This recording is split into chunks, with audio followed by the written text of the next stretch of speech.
They say family first in anything. It's either an extended or nuclear family. We were told blood is thicker than water. They say your family is the first source of joy because growing up together created an unmatched bond and reflection of oneself. But the moment it gets to running away or cutting off contacts from your family, then there is more to it. People will demand an explanation for why you chose distant over family relationships. In this video, we will examine the psychology of people who cut off contact with their families, why they do so, what they are probably going through, and why they are now seeing their family as distant relatives. Before we dig deep, let me ask you this. Why do you choose to cut off contact with your family? Is this the best choice you have ever made, or do you regret doing it?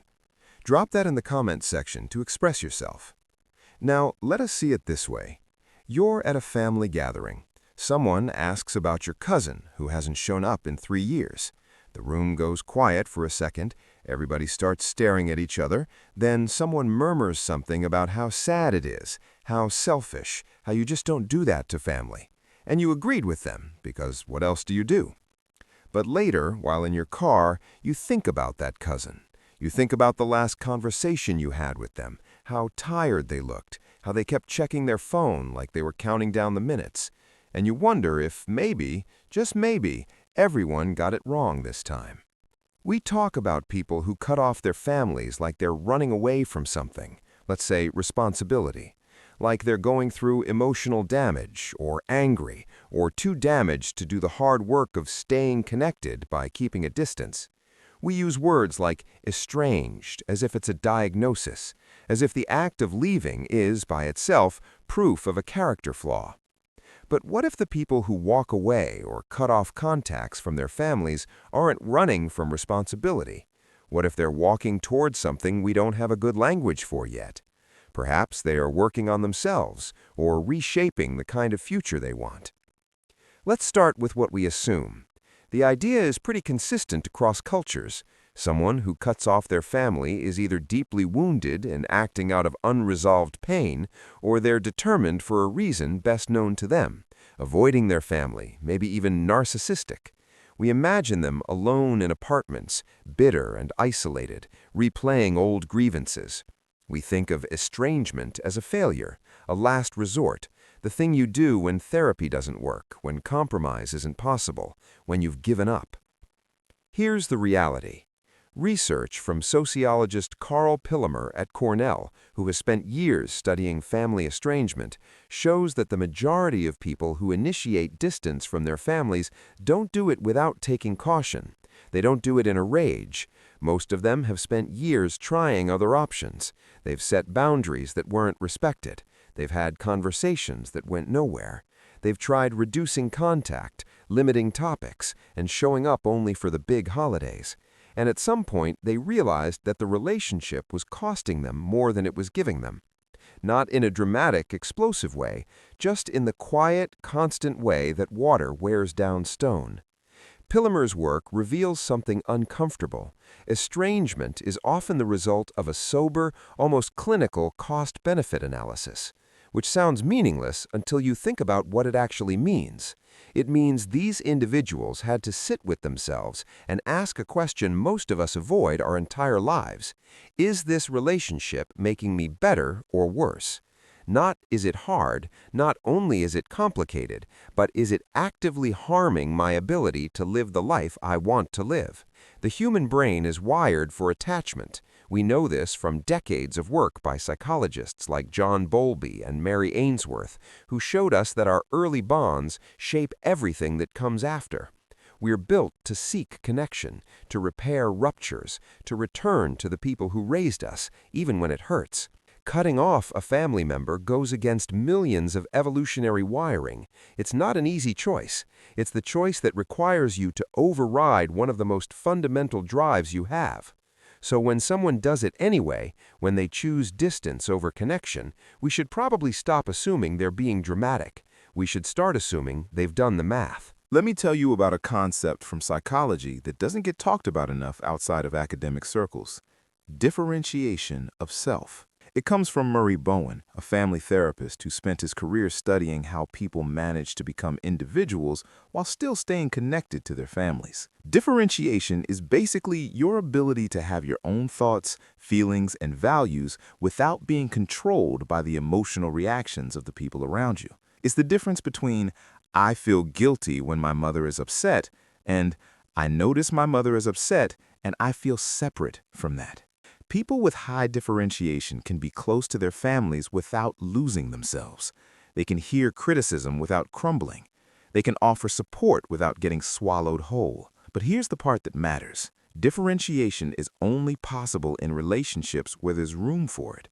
If you grew up in a family system that punished independence, that required total loyalty, that treated any boundary as betrayal, then differentiation isn't something you can achieve while staying in close contact. The system won't allow it. So some people leave, not because they're weak, because they're trying to become a new version of themselves. Think about it like this. Imagine you're learning to swim, but every time you start to float, someone pulls you back underwater. Not out of malice. Maybe they're scared you'll drift away. Maybe they don't know what they're doing. But the effect is the same. Eventually, you have a choice. Keep trying to swim in that pool or find different water. The cultural script around family is powerful. Most societies have some version of blood is thicker than water, some expectation that family comes first, that you forgive, that you show up, that you honor your parents no matter what they've done. In many East Asian cultures, filial piety is a cornerstone value. In Mediterranean and Latin American cultures, family loyalty is non-negotiable.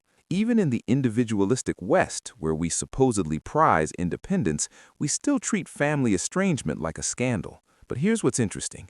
That phrase we all know, blood is thicker than water, it's actually a bastardization of the original saying, which was the blood of the covenant is thicker than the water of the womb. It meant the opposite. It meant the bonds you choose are stronger than the bonds you're born into. Somewhere along the way, we reversed it. We made biology destiny. And in doing so, we made it almost impossible to talk honestly about what happens when the family you're born into is the wrong environment for the person you're trying to become. Now, let's be clear about something. Cutting off contact is not inherently healthy. It can absolutely be avoidance. It can be a way to dodge accountability, to escape conflict without ever learning to navigate it, to blame others instead of doing your own work. Some people use distance as a shield, a way to avoid the discomfort of being known. Some people cut off their families and then recreate the same dynamics in their friendships, their romantic relationships, and their workplaces. The difference, and this is crucial, is self-awareness. The person who leaves and never looks back, who builds a story where they're the hero and everyone else is the villain, who can't tolerate any suggestion that they might have played a role in the dysfunction, that's avoidance. That's a defense mechanism. That's someone who's still being controlled by the thing they're running from. But the person who leaves and spends years in therapy unpacking what happened, who can hold complexity, who can say, my parents did their best and it wasn't enough, without rage or bitterness, who grieves the family they wanted while accepting the family they had, that's something different. That's self-preservation. That's someone who looked at the system they were in and said, I can't fix this, and I can't keep breaking myself trying. The psychologist Lindsay Gibson, who wrote a whole book on emotionally immature parents, talks about this distinction beautifully. She says that healing doesn't always mean reconciliation. Sometimes healing means accepting that the relationship can't give you what you need and finding those things elsewhere. Sometimes the most mature thing you can do is stop waiting for someone to become who you need them to be. I want you to think about your own relationships for a second. Not just with family, but with anyone. Think about the people you keep in your life, even though every interaction leaves you feeling smaller, more anxious, more confused about who you are. Maybe it's a friend who only calls when they need something. Maybe it's a partner who apologizes but never changes. Maybe it's a parent who says they love you but only seems to see a version of you that stopped existing years ago. Now think about why you stay. Is it love or is it guilt? Is it a connection or is it the fear of what it would mean to admit that this relationship doesn't work? Is it because the relationship nourishes you or because you've been taught that walking away makes you a bad person? I'm not telling you what to do. I'm just asking you to notice the difference. Here's what the research actually shows about people who maintain estrangement long-term. A study published in the Journal of Marriage and Family found that adult children who cut off contact with their parents and sustained that distance over time reported higher levels of well-being than people who maintained conflicted contact. Not higher than people with healthy family relationships, but higher than people who stayed in actively harmful relationships. That's worth sitting with. It suggests that chronic exposure to a damaging relationship is worse for your mental health than the grief of letting it go. The psychologist and researcher Christina Sharp has done extensive work interviewing people who've estranged themselves from their families, and one of her most striking findings is how much effort most of them put into the decision. They don't ghost their families. They communicate boundaries. They try mediation. They give second chances, third chances, 10th chances. And what finally pushes them to cut contact isn't usually a single dramatic event. It's the accumulation of being unheard, of being misunderstood, of realizing that no matter how clearly they speak, the other person isn't listening. Sharp describes estrangement as an act of communication in itself. It's the final message. I've tried to tell you who I am and what I need, and you can't or won't hear me. So I'm protecting myself by creating distance. There's a kind of quiet strength in that. Not the strength we typically celebrate, the kind that powers through, that forgives endlessly, that keeps showing up no matter what. This is a different strength. The strength to say this far and no further. The strength to choose your own well-being even when it makes you look like the villain in someone else's story.